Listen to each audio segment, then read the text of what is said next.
safety is always written in blood. I want our guys to make six figures working 40 hours a week instead of 60 hours a week. Value of people that we either work for or the people that we work with, and just seeing their value.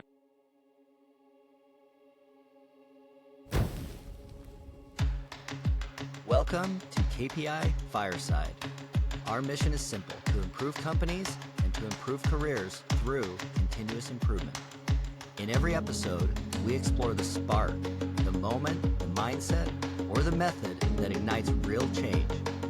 Whether you're just starting out or leveling up, you'll find the insights and inspiration to fuel your next improvement. I'm your host, Keith Norris, and today our guest is Spencer Maybee. Spencer is the Vice President at Western Pipe Fabrication, Inc. UPFI is a company based primarily in Salt Lake City and serving the surrounding areas. But Spencer is 30 years old, working in a family business. He's a husband, father of two young boys, plays rugby, cooks a mean smash burger, has an accounting degree from the University of Utah, and has been working with his father since he was 12 years old. So welcome to the podcast, Spencer. I was recently having a conversation with Spencer, and he was sharing with me some insights and just some things that he had picked up from other episodes of the podcast. And what I realized is we've been doing a number of these episodes with experts in the industry, people with 20 or 30 or 40 or 50 years experience sometimes. And I wanted to make sure that we were capturing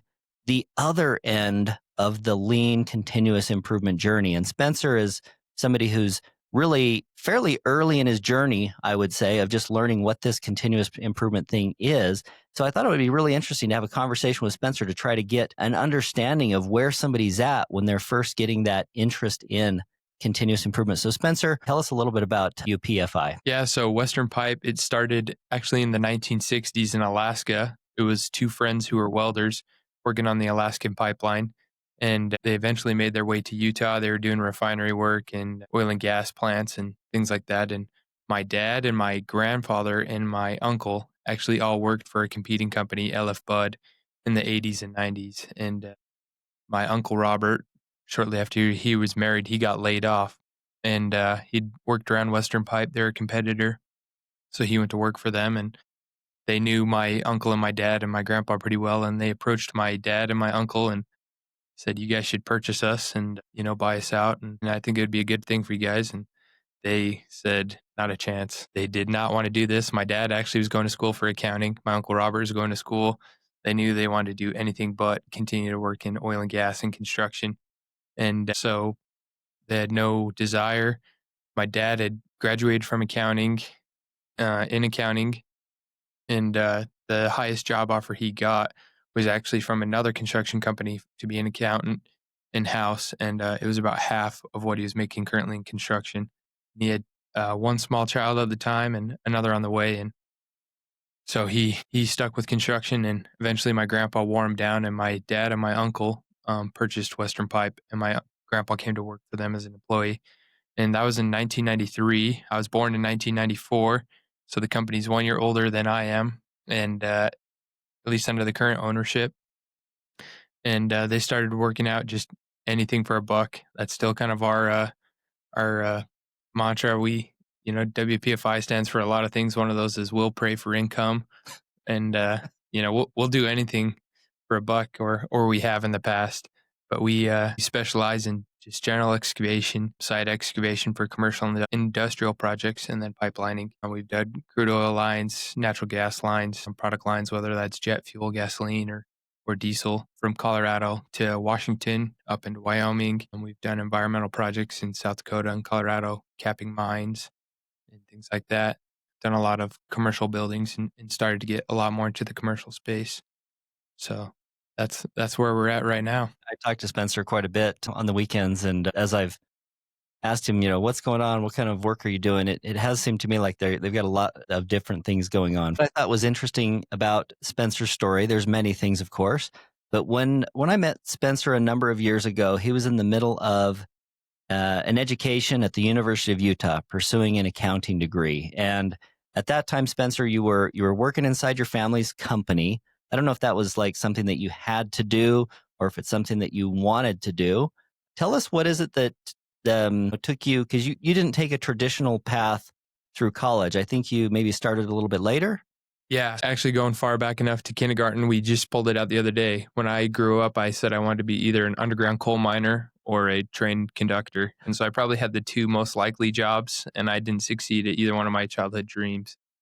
But going through high school, I knew college was not for me, or at least I thought so at the time. High school is not for me. I barely graduated from Viewmont, had to do a number of packets, not necessarily from lack of brain power. I just did not show up. I could not stand going to school, and I served a mission in Western Australia, and I was in the Pilbara in one of the areas, and there was a senior couple actually from Canada serving there, and we were driving in a car to a place called Marble Bar, one of the hottest places on earth, and she was talking the sister Coombs was talking to me, and she said, "What are you gonna do when you get home?" And I said, "I'm gonna go to construction, and that's the rest of my life. I'm gonna go work for my dad, and that's it."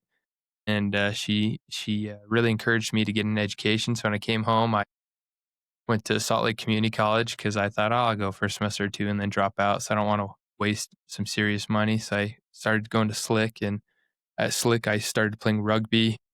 And that's kind of what kept me in college was sports. Started playing rugby and started out in civil engineering, and then I switched to construction management. And after a couple semesters of that, it just felt like a waste of time. Like a lot of the things I had learned, we would do either Caterpillar College or training through the AGC, American General Contractors, and things like that. And to me, it just was not something I liked.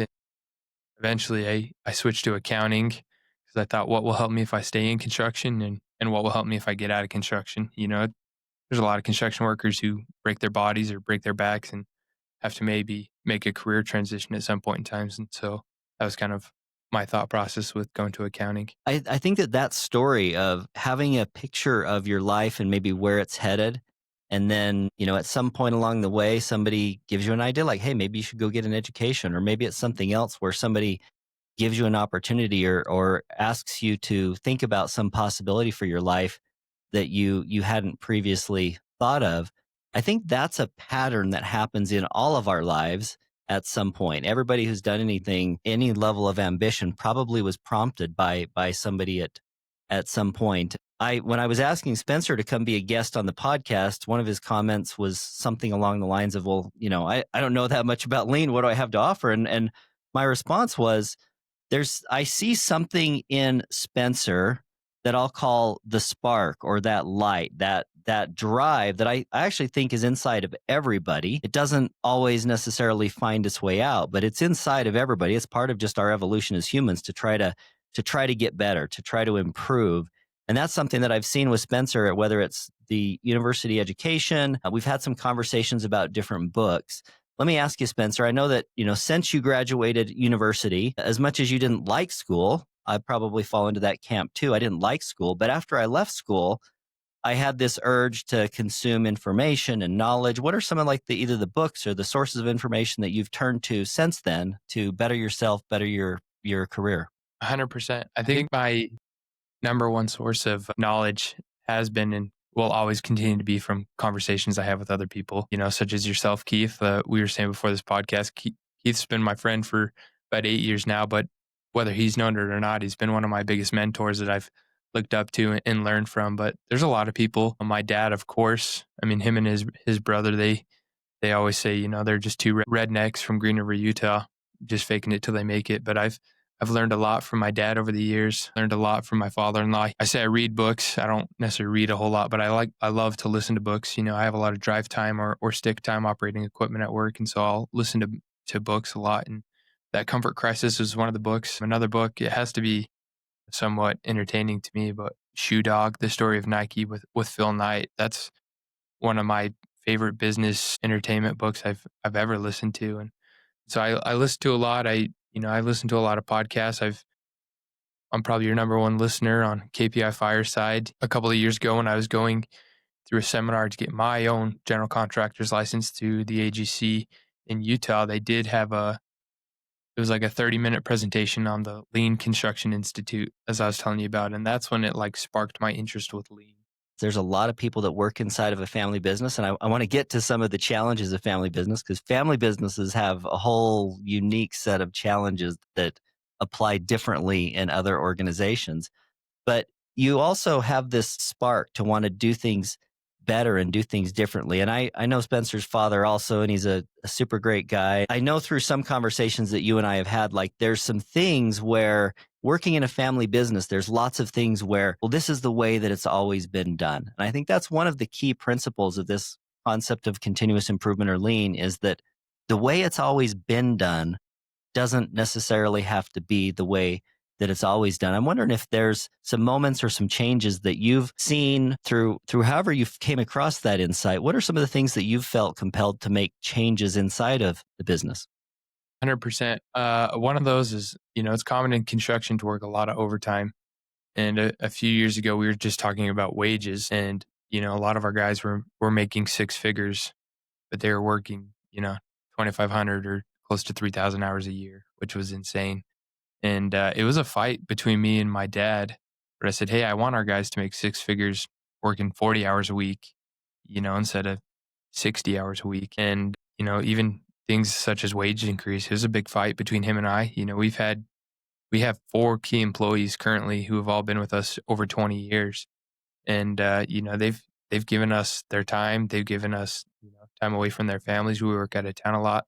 Some of them, they've given us their bodies, their backs are worn and stuff. And so just the fight to take care of those guys, and it's something we've always wanted to do, but just making sure it's sustainable is another part too. You said something to me the other day that there's a course that you found that's available to you that's offered by, is it another construction company locally? Yeah, it's sponsored by Oakland Construction, and yeah, it's through the Lean Construction Institute. One reason why I wanted to have you on the podcast now is because you have this spark, you have this idea, like you have these preconceived notions. And I know some of the people listening to this podcast are actually responsible for putting on these kind of events, right? Some of the people that are in this continuous improvement world are facilitators at different level. They're either designing programs, they're directing the implementation of some of these trainings. Some of these people are giving some of these trainings. So from your perspective as somebody who you've seen this training a few times, I think you mentioned to me that you've actually signed up for it maybe once before, but you weren't able to make it. Yes. Interesting. A kind of picture in your mind of what lean is. I'm curious for you, realizing that it you don't have to be right. This isn't Yeah. a test, but I'm curious what you think this lean thing that you're getting interested in, what it might do for you, what it offers to you. I was really interested in lean the first time they talked about it. I think I shared it with you on Saturday. It talked about lean, and just one of the things is of waste. And it talked about, production and overproduction and underproduction, and specifically tied to welding, which is one of the services we do. And it said, all right, this is the time that the welder is actually welding. And then all the pre activities, you have to prepare the metal, you have to carry the material in, you have to preheat, and then he welds. And then after he welds, maybe he'll have to buff his weld, or he'll have to, non destructive testing, whether that's mag particle testing or, testing of that nature. And so, it said the activity is welding, but that welding is only maybe 5% of the total time that it takes to do that. So I was fascinated, like, hey, how can we as a company, how can lean help us to, all right, now we're welding 50% of that time or 75% of that time and eliminating some of those wastes, especially being, a family owned and a small business waste, whether that's overproduction or underproduction, as I've started to learn about it. I think that's one of our greatest struggles right now. Tell me more about that. In construction, there's a lot of activities. Like you think of paving a road, you're like, well, that's pretty simple. You go out, you bulldoze it, and then you put the paver on it, But now there's a lot of things, you know, one of the projects we're working on right now, you have to take out, 4 feet of fill. You have to put in structural fill, has to be compacted in 8-inch lifts. In between, some of the middle lifts, we have to put geotextile fabric in to support the load. And then after it's tested, each lift will have a compaction tested. And then after that, you have to have the right moisture level. So we have watering activities and all these. And there's about a month buildup and then 1 day of paving. And so it's interesting to me. I just wanted to see some of the lean aspects and ways that maybe we can streamline some of these processes a lot better. So when Running a family-owned business, particularly a small one, and just for context, give us an idea of like the number of employees or people that work in the business. Currently, we have 15 field employees. We've gone up to 35, and a few years ago, we were down to about 7 or 8, and so it kinda fluctuates upon our own supply and demand of work. And running a small business is, what I find is interesting is most of these things that happen in business, although there's some really huge companies and there's some really small ones, it's all the word I might use is fractal. Like it's a lot of it is like these small units, even in big companies, you have a lot of small units. Running a small business, you don't necessarily have to talk about your most pressing immediate needs, but you've been involved in the business over 15 years now. You've seen a lot of stuff. Tell us about some of the challenges that you've seen in running a business where you felt like, I wonder if there's a better way of doing that. I think definitely one of the things I was, listening I believe it was one of your podcasts last week, I was listening to it, and it said, "If you don't have a guy for that, you're that guy." And, I don't have enough hands, feet, elbows, shoulders to wear enough hats or to hold enough hats, as many hats as it feels like we wear as a small business owner. And, before I stepped in and helped my dad worked 100% in the field during the day and 100% in the office at night. And, if he averaged 4 hours of sleep a night, I would be pretty impressed. And, now that I've stepped into it, I don't know how he handled that.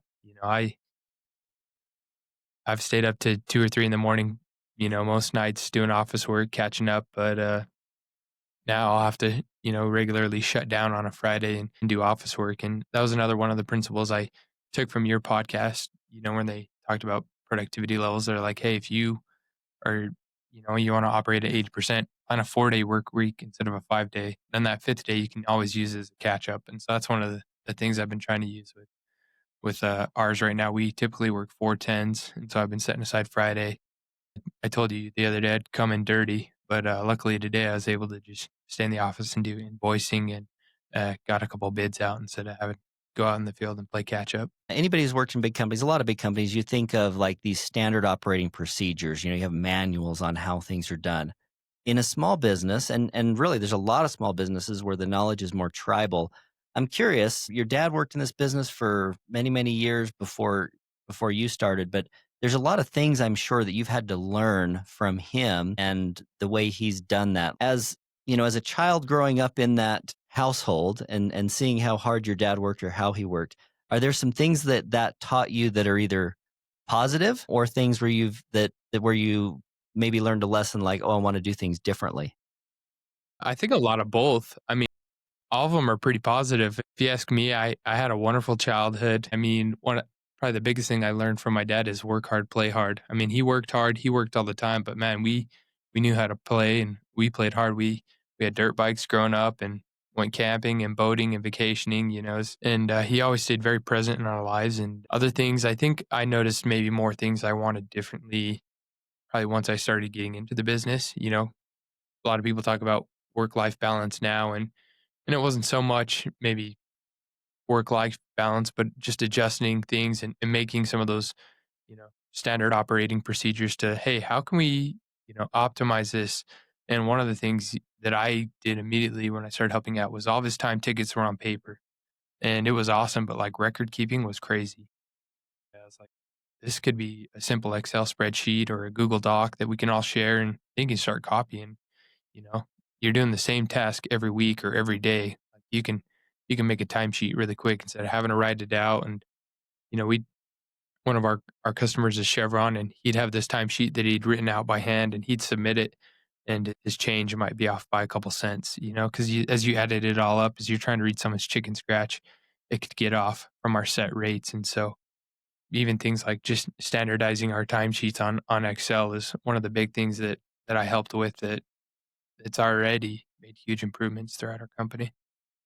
Are there some things in a family-owned business that you find hard to change? I know that, as I get older, there's certain things that I don't necessarily like to see changed. I think there's as humans, sometimes people say that we don't like change. I think we as humans like change. We just don't like being changed. I'm curious if you're running into any tensions with things you want to change versus things that, your father doesn't want to change.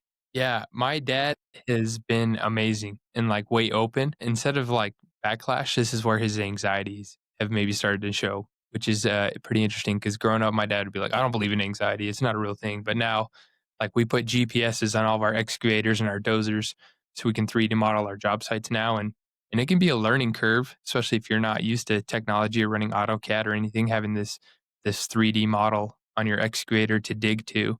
And for him, he gets crazy. Just have some guy out there on a grade rod and tell me where to dig. And it's like, Dad, we don't need that person out there. This machine will tell you exactly where to dig now. And it was we implemented this about 3 years ago.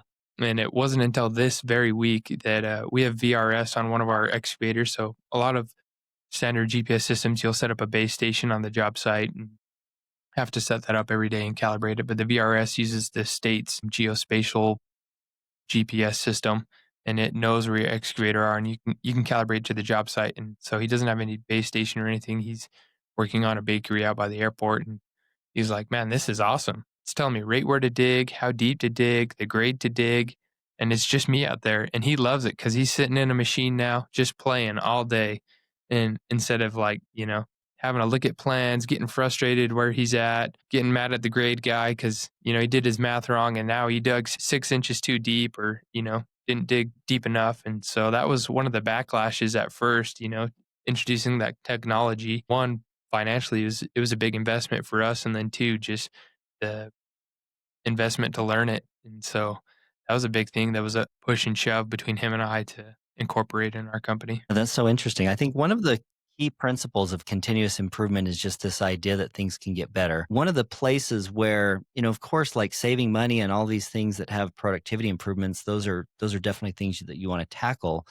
But a lot of times improvements can just start with things that frustrate you or things that you don't like about your job. I think if I remember correctly, you've told me some stories about some responsibilities that you took away from your dad or that you gave away from yourself that kind of fit into that category of making the work more satisfying, more rewarding. So, looking at some of these bigger companies, they have full-time office people. And it was about 2 years ago. I said, hey, one of us probably needs to either go full-time or part-time in the office. And he looked at me and basically just said, dibs, not it. My dad, he's 61.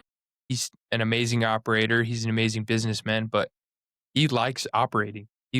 He likes working hard. He still likes getting in the trench. He likes being with the guys in the field and being behind a computer screen where he already has some anxieties or struggles with technology a little bit is not where he wants to be. And so by doing that, it's streamlined it. He's still in the field kicking butt and then I'm able to handle all the things that he doesn't like. And so right now it's more of him doing more of what he likes and me figuring out what I like or what I can be best at, and then trying to find other people to help me with those things as well. And one thing that I really like about this discipline and just the vision and the promise that continuous improvement offers is that I think sometimes people feel like the work or the job that you do is going to suck a certain amount. Like people that are in a bad job or in a bad situation, they feel like, I don't like work. I don't like going to work. But I think that there's another subset of people, and I think that everybody would probably, not that everybody wants to always work, but I think that if you need to work, you would prefer to work in an environment that you like, that you enjoy, that it's satisfying, that it's rewarding, that your work has purpose, that you feel like you're making progress, that you're getting things done. I've had a few conversations with your dad, so this might be a leading question, but when do you think he'll retire? As soon as he hits that 6 feet under, that's when he's gonna retire. He'll probably dig his own grave. I mean, he doesn't plan on he loves what he does, and, we might have to get one of those lifts to put a wheelchair in an excavator, but he'll be digging as long as he can. Well, one of the other topics of continuous improvement is definitely safety. So I'm curious what kind of, I don't know if you have some thoughts on how safety has evolved or how that's changed in the 30, 40 years in your industry. Yeah, for sure. Safety is a huge thing, and that's something that we're always focusing on, not just for a compliance point, but also operator comfort. A lot of times, a safe operator is a more comfortable operator and things like that. And even right now, a big thing that we're dealing with is kind of the push to go to the European style or the class two hard hats with the chin strap. And a lot of the jobs that we do, you said we do tree climbing, we do right away clearing and stuff, and we also do work inside oil tanks. And, so like having a chin strap on a hard hat for some of those is a bit advantageous, but, a guy sitting in a trench digging a machine, there can be some backlash with having to adapt to the newer style hard hats and things like that, but also safety, it goes way outside just to your personal protective equipment you're wearing in construction. It goes to what are you doing as a culture, like your company culture. Are you gonna use a trench box or are you gonna tell a guy to risk it? Are you gonna have a ladder? Are you gonna have the right equipment there? Are you gonna have guards on your equipment? Or is it okay to risk it or, whatever it takes to get the job done? And so that's been a big thing. Safety is always written in blood. And like I said, my grandpa actually worked for Western Pipe when he was in that automobile accident. He rolled a crane truck and we have one of our employees is a Smith driving instructor. We take defensive driving very seriously. We've got monitors in our trucks to monitor driving behaviors, and we train on that, and we try to address that. And there's other key aspects of safety. And so, along with continuous improvement, that being a aspect with safety in it, that's something that we're very interested in. When it comes to things like safety and training and continuing to learn, kind of come up with these ideas. You mentioned this course that you came across. Are you aware of other resources available to small businesses to learn, whether it's continuous improvement or lean or other related things? Yeah, one of the best resources for us has been the AGC, specifically the Utah Associated General Contractors. They offer tons of courses, whether that's safety. We use Click Safety for a lot of our OSHA trainings. Through the oil and gas world, we use ISNet and MEA or Energy U for a lot of our operator qualification trainings and things like that. We also utilize a lot of our vendors, Caterpillar, their local branch in Utah is Wheeler, and Wheeler offers, on-site training for equipment and things like that. A lot of our vendors who we either rent or purchase equipment from. We do training through them, whether that's safety or productivity and things like that. So we do a lot of trainings. We're part of the Utah Trucking Association. We do safety trainings through them, and there's a lot of you get into construction to get out of school. At least that's what a lot of our high school employees or some of our new hires have said. And the first thing we do is we're putting them through a 40-hour course, and they have to go sit back in the classroom. Sure, they love that. Oh yeah. You've mentioned a few things through our conversation already that I would put into the category, inside lean, there's this pillar of respect for people and whether it's respect for employees by treating them, giving them safe working conditions and treating them fairly, whether it's respect for customers by giving them, good quality work in exchange for the value or the money that they might provide. Even respect for things like the environment. I mean, respect is one of those core values that can be applied in a lot of different ways. How do you guys think about employees at WPFI? Employees are family, literally and figuratively, but it is a small business and our employees, my dad's, you know, when him and his brother purchased the company and took it over, they always said, we want to treat employees the way we want to be treated, the golden rule. And, even that, original Henry Ford, they want their employees to be able to afford and have the lifestyle that they want. I mean, a lot of our new employees, they're driving personal vehicles that we've purchased or we're sending them on 2 3 weeks vacations to places of their choice. And we even had employees say, I've never not received a tool that I've asked for. Some of the tools we buy, like we just got a socket set that was $5,000, which might sound crazy to someone who doesn't buy tools. Our guys, we always believe in giving them the right tool for the job. And we've lost money on jobs just to safety up or to tool up for our guys to get what they want. And in the end, it may have been a loss on that job, but it's led to people that have stuck with us for 20 years. And, it's a lot of loyalty that has come from that through our employees. I think one thing that's interesting and maybe a little bit unique, particularly about family-owned businesses, is in family-owned businesses, you might say that it's harder to maybe let go of certain employees. Like that's like their family, right? We got to maybe if they're not the job, let's say you improve the job. This is something that happens in lean. And a lot of times lean can have a bad reputation when it's used purely for cost savings, where somebody comes in and says, all right, let's outsource our call centers to, overseas, and let's cut all those jobs, right? That's an example of like the downside of lean. In a lot of businesses, when you figure out a way to make something 20%, 50% more efficient, or to make some job completely irrelevant, I have a hunch that in a family owned business, you treat that excess capacity in a way that, might be different than somebody who's like, well, let's just cut that job. Has there been some situations where you guys have had some excess capacity and you had to find things for people to do that could add value or to be useful for the organization? For example, in our industry and for our company, it's pretty typical to be slow throughout the winter months. And my dad's paid numerous employees to work on their own house, or paid other employees to go work on other houses, to tile houses or build a shed or a playroom or a garage. And so that's an easy one. Instead of laying people off in the winter, he tries to keep people employed. But there's other things, there's times where we have duplicity on job sites, where two guys have been with us for 20 years and you only need one foreman, and the other guy's going to be a laborer and equipment operator, but you're not going to cut their salary down to, an operator or laborer role just because, you already have a foreman.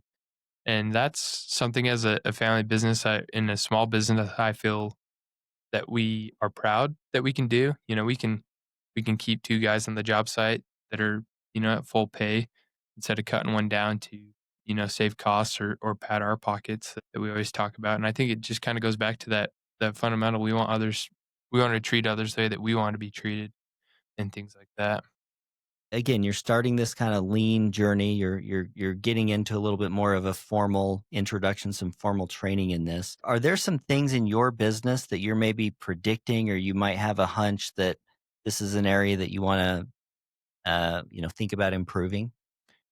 Um, Definitely. I think our biggest thing right now is scaling. In the past 2 years, we've kind of doubled our size, at least as far as revenue goes. And I think kind of to get to that next level, we're going to have to start implementing a lot more kind of standardized procedures, and hoping that like through some of this formal lean training, and we'll be able to, make some of our own procedures, or adapt other procedures that other companies have had. And that's kind of where we see, we want to scale it. Right now, every one of our foremans that we have is a working foreman. And it kind of came to me, one of the things I want to be able to, we can float superintendents that are not working superintendents and things like that, to where we can get to where we can carry some of that overhead. And so as we scale, we're gonna need to create more procedures and things like that to keep us all aligned and keep us in the right direction.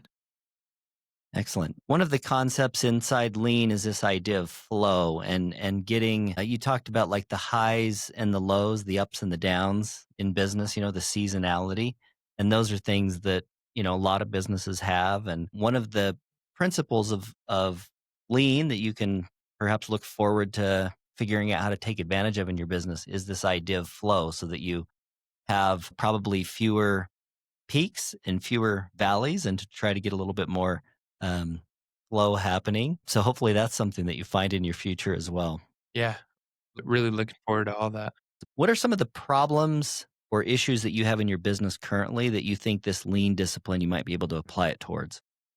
I think one of those is definitely predicting what we do. We don't necessarily have a huge backlog of what we've done in the past, and that's on us. We need to start maybe recording our data a little bit better, our productivity levels, our efficiency levels of, how much pipe are we putting in the ground per day, or how many cubic yards of dirt are we excavating a day, or things like that. How many feet of right away or miles of right away are we clearing in a day, and just making more predictive estimates of projects that'll help us with our estimating, with our takeoffs, and then ultimately with our planning and execution of the job sites and projects. I'm curious. I'm going to ask a few leading questions, I guess, with some concepts that come to mind that you might find applicable. But how do you think of capacity in your business? Like, your capacity to do work. How do you think of that, about that? That's tough. I mean, I made a joke the other day when we were hanging out. It feels like I'm running a whorehouse by hand. Capacity a lot of times. It's tough. It's like, how much can I physically do in a single day? And then how much can I mentally do? And, there's only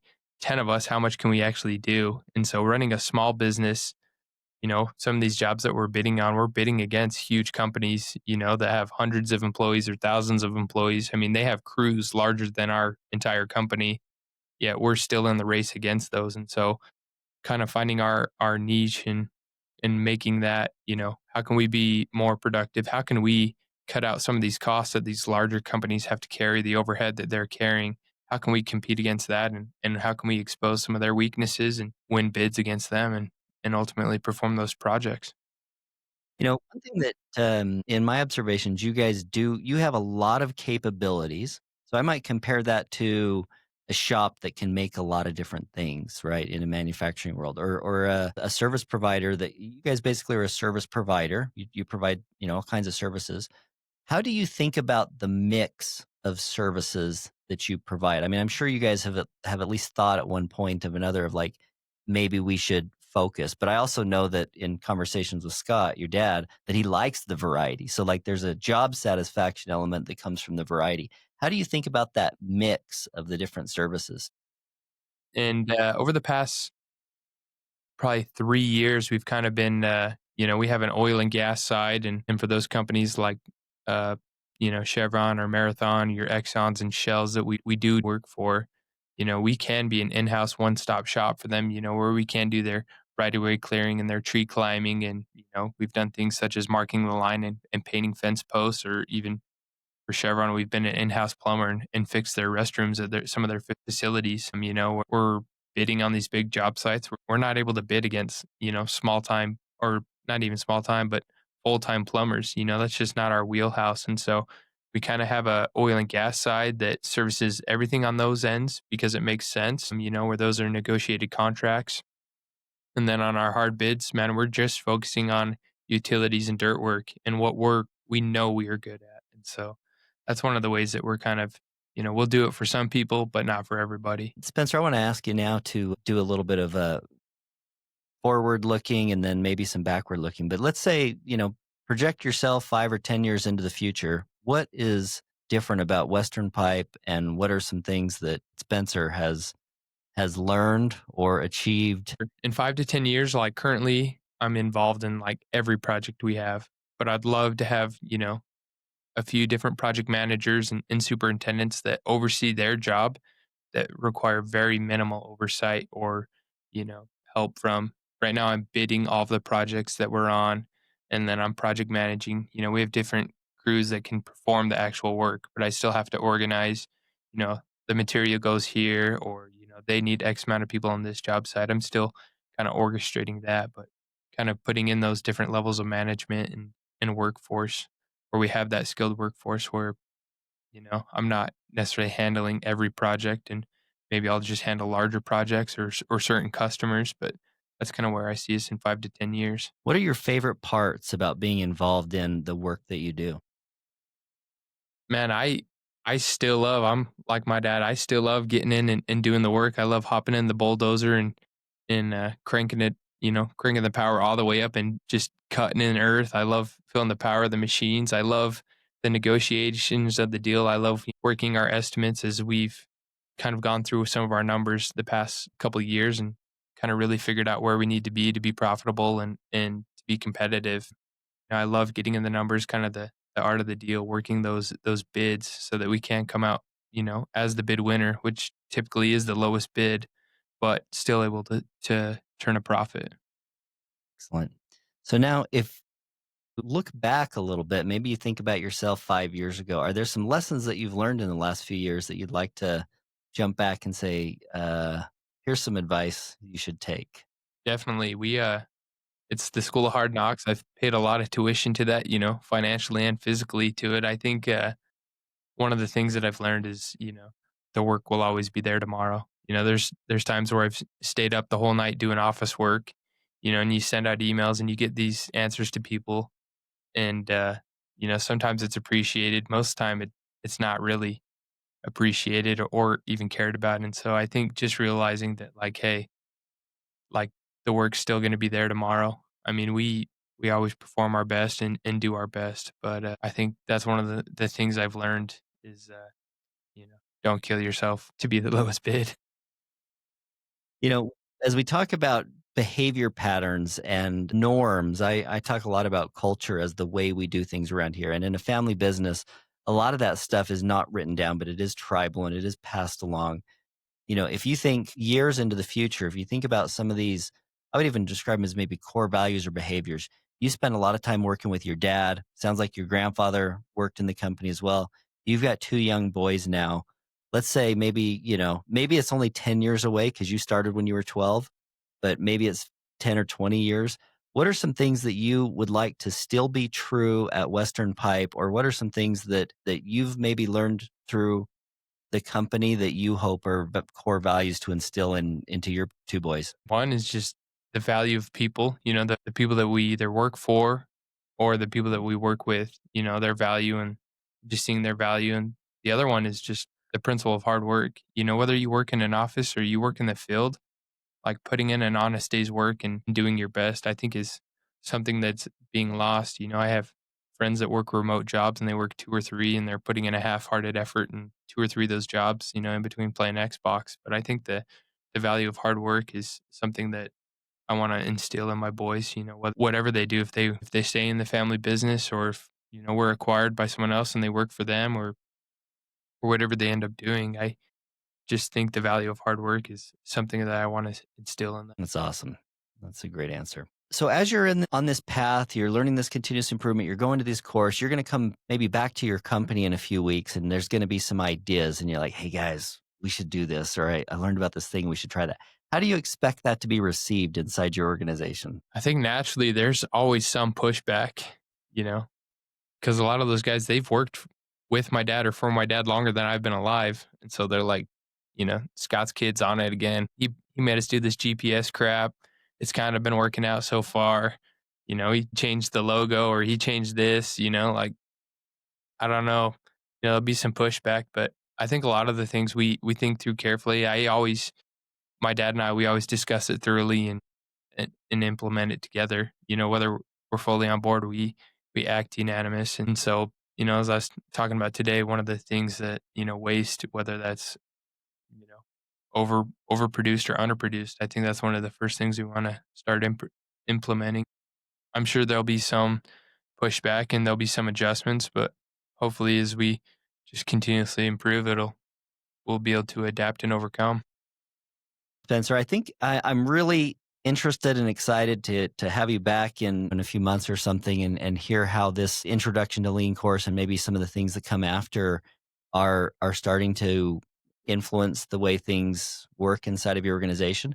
One thing that I hope to communicate with this podcast is I think sometimes people feel like there's this thing called lean and that they need to learn it. And then once they learn it, like they can check it off, or that lean is something that they do. And, my message or my philosophy is that lean is definitely a business improvement methodology. And in some ways you could look at it as a life improvement methodology. It aligns with a lot of just best practices, common knowledge, common sense of how to live a good life, how to have effective relationships, to focus on things like adding value, to reduce things that are wasteful or not helpful. The lessons can apply to so many different areas.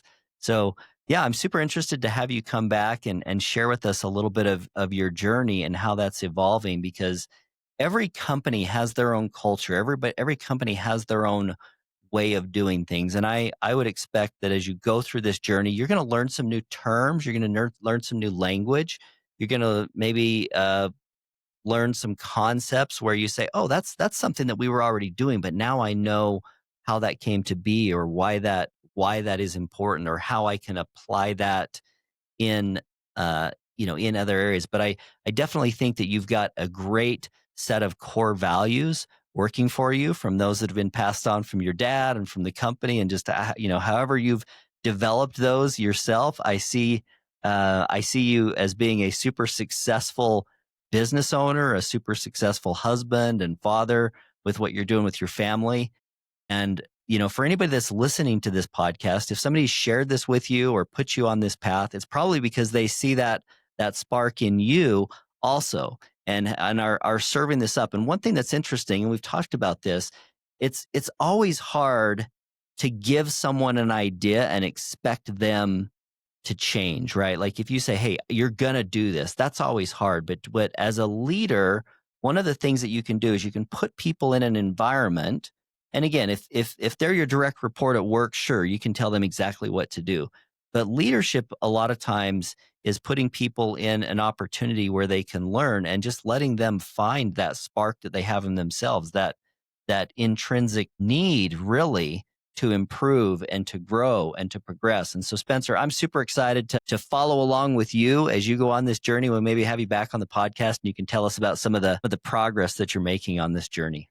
Awesome. Thank you, Keith. This episode is brought to you by KPI Fire, the all-in-one platform for continuous improvement. With KPI Fire, you can align strategy, drive execution, and engage your people. So whether you're leading a team or driving enterprise-wide change, KPI Fire helps you deliver real results. Learn more at www.kpifire.com.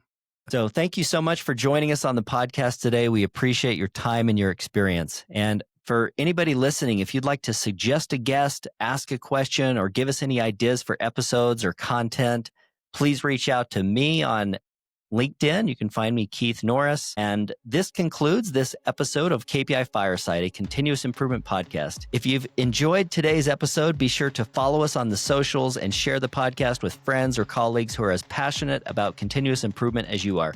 You can find us wherever you get your podcasts. And until next time, keep driving progress and sparking change.